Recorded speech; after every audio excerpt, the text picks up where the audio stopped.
Meghan Markle came to GMA that morning full of confidence, but George Stephanopoulos' single question completely destroyed her. The clash between the former Clinton advisor and the fake princess made morning TV history. The Good Morning America studio gleamed under its signature bright lighting as crew members made final adjustments for what was scheduled to be another high-profile celebrity interview. The iconic set, with its warm colors and sweeping views of Times Square through floor-to-ceiling windows, had become synonymous with America's premier morning news program. Today, however, would test the show's reputation for both entertainment and journalism in ways that would surprise everyone in the building. George Stephanopoulos sat at the anchor desk, methodically reviewing his research notes with the analytical intensity that had made him one of television's most respected political journalists. His transition from White House communications director to network news anchor hadn't diminished his appetite for incisive questioning and fact-based analysis. If anything, his years in both politics and journalism had given him a unique ability to recognize when someone was attempting to spin rather than inform. His preparation for today's interview had been unusually thorough,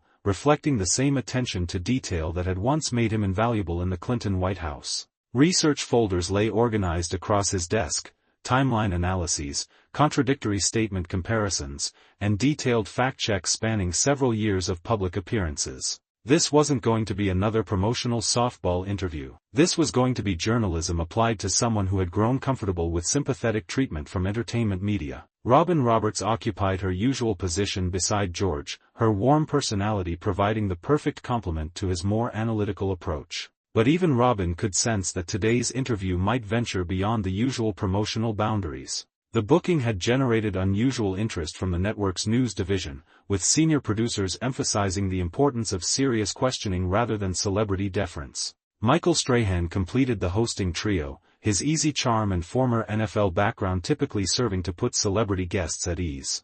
But this morning, even Michael seemed to understand that their guest represented more than just another promotional opportunity. She represented a test of whether morning television could maintain journalistic standards while still delivering entertainment value. At exactly 7:30 a.m., a black Cadillac Escalade with heavily tinted windows pulled up to the ABC studios at Lincoln Square. Meghan Markle emerged wearing a perfectly tailored emerald green blazer over a crisp white blouse, her appearance carefully calculated to project both authority and approachability for the morning news audience.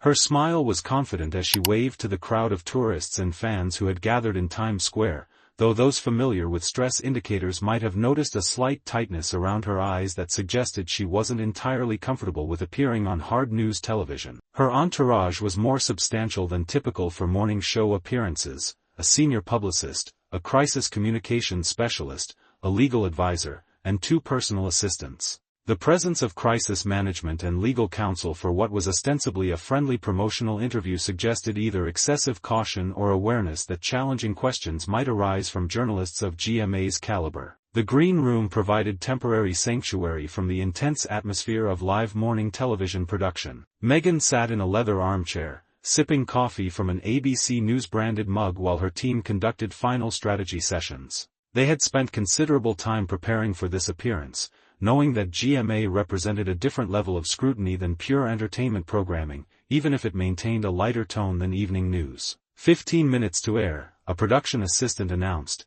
and Meghan felt that familiar mixture of excitement and slight apprehension that accompanied network television appearances. She had specifically requested this GMA slot as part of her ongoing effort to be taken seriously as a public figure and advocate. The show's massive audience and the credibility that came with appearing alongside serious journalists would elevate her messaging, or so she believed. Her phone buzzed with final encouragement from her advisors, each message reinforcing the talking points they had practiced extensively. The messages brought a confident smile to her face, strengthening her belief that her media experience and carefully honed communication skills would carry her through any challenging moments that might arise. The walk from the green room to the studio felt different from her usual entertainment television experiences. The corridors of ABC News carried an atmosphere of serious journalism and breaking news coverage rather than celebrity promotion, and the staff members she encountered seemed more focused on information gathering than on making guests feel comfortable. This should have been a warning sign,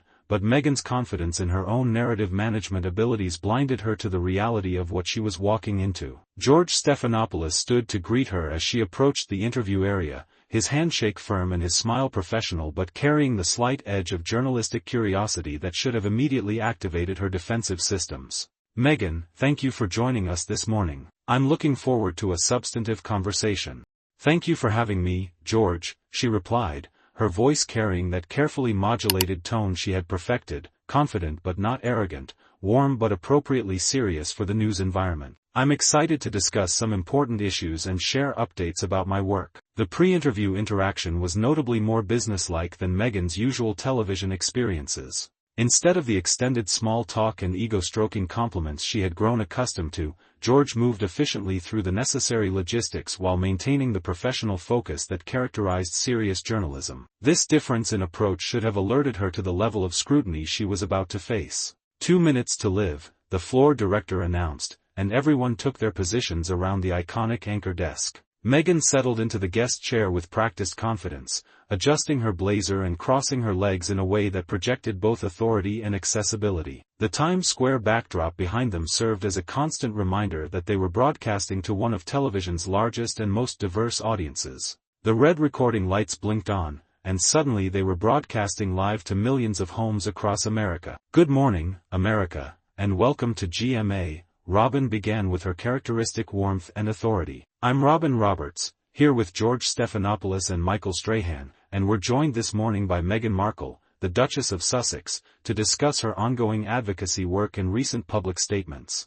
"Meghan, welcome back to Good Morning America." "Good morning, Robin." "Good morning, everyone," Meghan replied, her smile bright and camera-ready. "Thank you so much for having me. It's wonderful to be here." Michael leaned forward with his trademark friendly energy. "You've been quite busy lately with various projects and initiatives. Tell us what's been keeping you motivated and engaged." It was exactly the kind of warm opening question Meghan had prepared for, and she launched into well-rehearsed talking points about empowerment, authenticity, and using her platform for positive change. Her responses were articulate and emotionally resonant, hitting familiar notes about justice, family, and the importance of speaking truth to power. For the first 10 minutes, everything proceeded within the comfortable parameters of morning television. The questions were thoughtful but respectful, allowing Meghan to present herself as a committed advocate and devoted mother. She felt herself settling into the familiar rhythm of network promotion, believing that her preparation and messaging discipline were serving her well. But then George's posture shifted in a way that was subtle yet unmistakable to anyone familiar with his interviewing style. His expression took on the focused intensity that had once made him a formidable political operative and later a feared television journalist.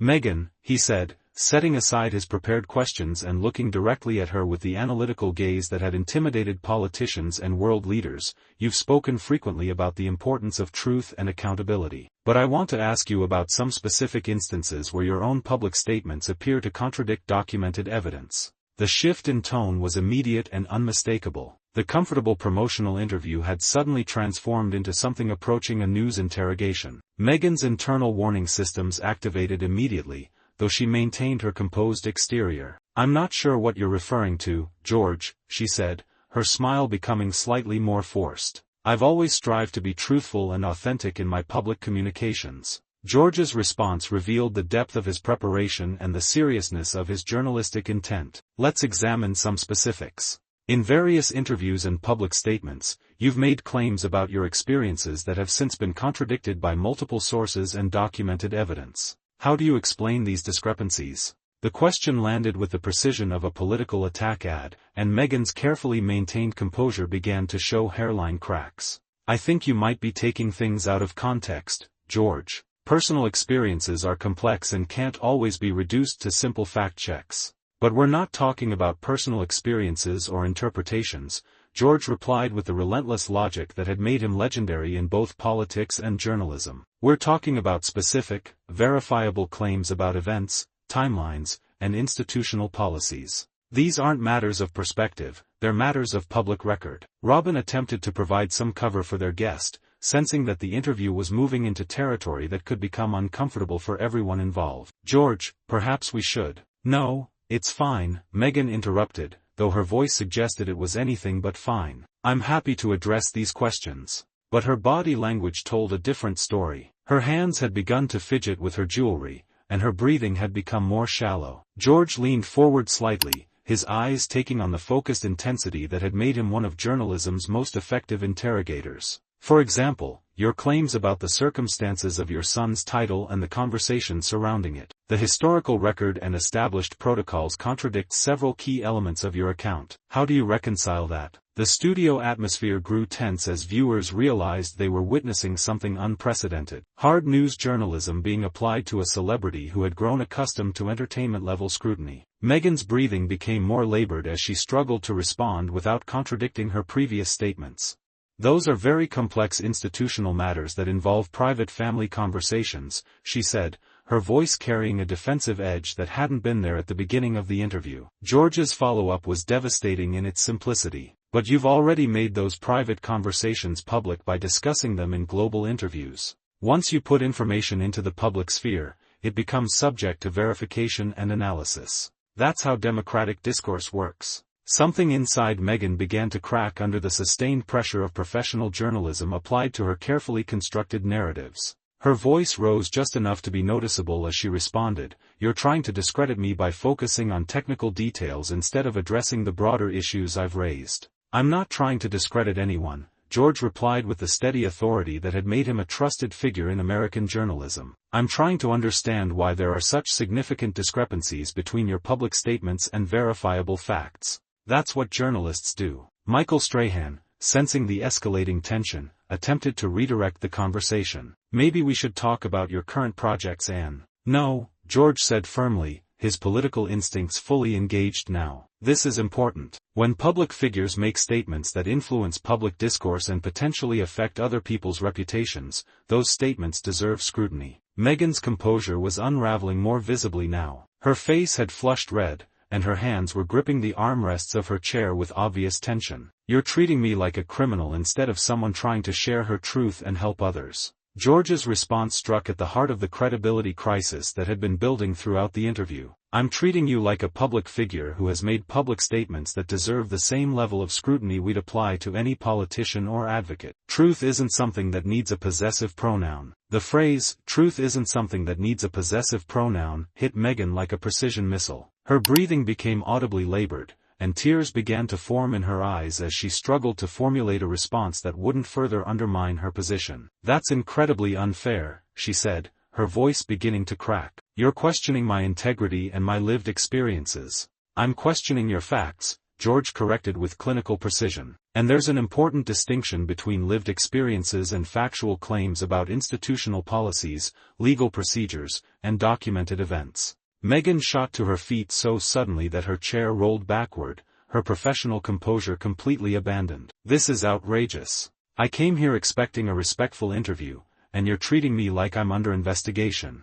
George remained seated, looking up at her with the calm authority that had served him well in both the White House Situation Room and television studios. "I'm asking the same questions I'd ask any public figure who has made claims that affect public discourse. If that feels like an investigation, perhaps you should consider whether your claims can withstand basic scrutiny." "My claims are based on my lived experiences," Meghan shouted, her voice echoing through the studio. "You don't get to sit there and tell me what I did or didn't experience." George's response carried the weight of decades in both politics and journalism. "No, but I can ask you to explain why your account of those experiences contradicts documented evidence and the accounts of multiple other people who were present for the same events." As Meghan grabbed her purse and turned toward the exit, George delivered what would become the most quoted line of his entire journalism career. "Meghan," he called out, his voice carrying the authority that had made him one of America's most trusted news anchors, "democracy depends on shared facts, not individual truths.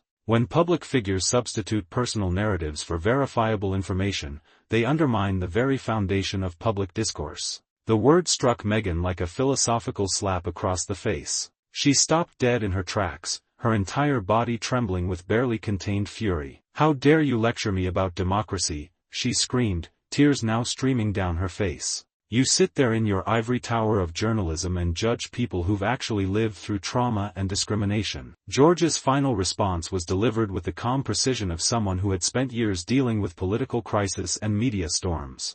"I sit here asking the same questions I'd ask anyone who seeks to influence public opinion through their personal platform. That's not judgment, that's accountability." With a sound that was half sob, half scream of rage, Meghan ran toward the exit, her heels clicking frantically against the studio floor. The cameras followed her until she disappeared through the backstage door, leaving behind a silence so complete that even the seasoned morning show crew seemed stunned by what they had just witnessed. For several long moments, nobody moved. George sat calmly at the anchor desk, straightening his papers with the composure of someone who had simply completed another day of serious journalism. His expression showed neither satisfaction nor regret, only the professional resolve of a journalist who had asked the questions that needed to be asked. Finally, Robin Roberts found her voice, though it came out slightly hoarse. "Well, that was certainly not what any of us expected this morning."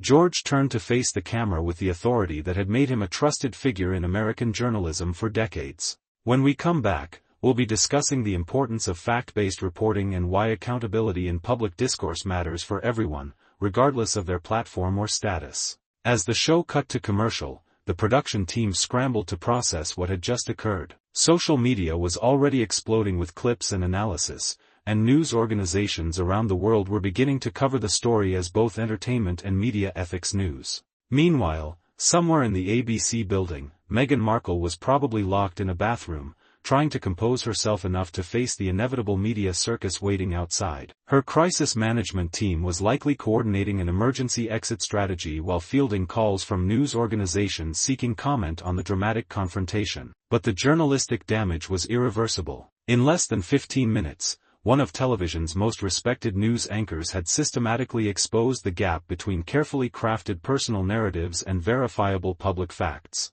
He had applied the same rigorous standards to a celebrity that he had once applied to presidents and world leaders, treating fame as no exemption from democratic accountability. Whether you agreed with his methods or not, one thing was undeniable: George Stephanopoulos had demonstrated that serious journalism could coexist with morning television entertainment, provided the journalist was willing to prioritize truth over comfort. His refusal to accept personal narrative as a substitute for factual accuracy had created a moment that would be studied in journalism schools and media ethics courses for years to come. The truth, as George had suggested, belongs to everyone in a democratic society. And sometimes, the most important service a journalist can provide is reminding public figures that their personal truths must be grounded in shared facts to maintain credibility in democratic discourse.